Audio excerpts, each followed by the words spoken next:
Dan Bukowski, I'm the Executive Vice President of Sales here at Good Culture. Jesse Merrill is our founder, CEO. He started Good Culture as he had an autoimmune disease and was looking to heal through real healing food, proper simple ingredients. Everything that we do is thick and creamy. We use no gums, stabilizers, or thickeners in any of our products here to grow the cottage cheese category, and that's one thing that Jesse was actually looking at when he launched cottage cheese, was a sleepy category. As yogurt was starting to see some of their declines, cottage cheese was the new it product. There were a lot of brands launching. We came in with simple ingredients, clean label, and saw an explosion in the category as we launched. And we've been using Spins and been a great partner with Spins for the past 5 years. So we've been around for about 7 to 8 years, really been the past 5 years that we utilize Spins. We continue to tell that story, partner with key retailers around the growth of cottage cheese. And then as we get into new categories like sour cream and cream cheese, we look for where there's opportunity to continue to grow the brand. Spins has been a great partner for us, looking at those opportunities from a distribution perspective, as well as telling that story around dollar velocity, unit velocity, contribution growth. We actually utilize the data for forecasting. Since we have a short shelf life product, we need to work closely with our co-mans and our co-packing partners to make sure that we have enough product to sustain the demand that we have. As our demand continues to rise with the great marketing programs that we've put together, continue to grow as we've gotten more distribution, we need to have accurate forecasts with our co-mans, and also so we have enough packaging. You never want to run out of anything like that. So sales, marketing, the entire organization, operations utilizes Spins to really forecast the brand better and better and better. So we minimize allocations, we minimize disruption out our shelf for our key consumers who just love our product and the story based on the data and based on just a great product that a lot of others don't have within this category. So the nice thing with us with the Power Tabs is we are actually able to look holistically at the data, look holistically at what's going on.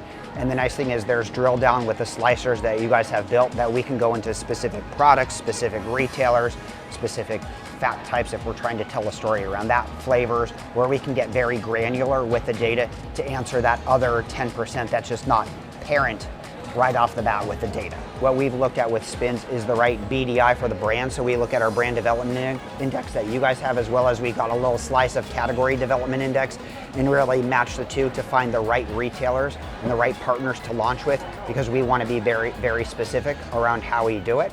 And we just don't want to go too broad, too fast.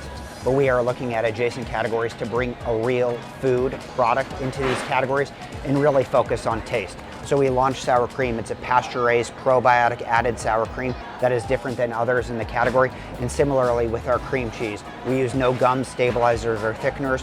We've launched a plain, we're launching a chive and a strawberry. It's probiotic added, and it's also a pasture-raised milk supply, which is great. So we're utilizing small family farms. That's always in the essence of what Good Culture does as well, to really bring disruption into a category and have it be focused on real dairy, real food, ingredients you can pronounce, rather than looking at the back of the ingredient statement with X, Y's, and Z's. We don't have anything that you can't pronounce on our product statement as well. The nice thing, as I said, with the Power Tabs is we're able to really slice down and use those attributes to see whether it's a flavor break, a size break, a fat type break, to really see what the growth in the cottage cheese category and other categories that we're looking at. Is it multi-serve? Is it single serve? Where's that growth coming from? So that when we work with our retail partners, we can work on the appropriate space based off of the new trends. As you know, during COVID 2.5 years ago, single serve saw a precipitous decline as people weren't snacking, eating out more, people were eating at home. That helped us grow our multi-serve distribution. So we're starting to innovate now more in our single serve business, and we're utilizing that data, seeing the growth, not just in cottage cheese, but in other categories that we get the data from you guys with, to really show the growth of single serve, to talk to retailers about now it's right to bring back single serve that you might have taken away 2.5 years ago. I've been privileged enough to be working with Spins for the past 5 years on a daily basis in a previous life. If we rewind 15 years ago, I was using Spins at another company. So it's been a great partnership. Spins is the best when you talk about the natural channel and really growing with natural and independence, where you don't get that broad data from other data providers. Spins has been a great partner for us as we continue to grow distribution, grow our footprint, continued within the natural channel independent, and it's been great also within total conventional. So it's not just a natural database, it's a natural channel database. You can do everything within the conventional channel as well, and Spins has helped us really get there.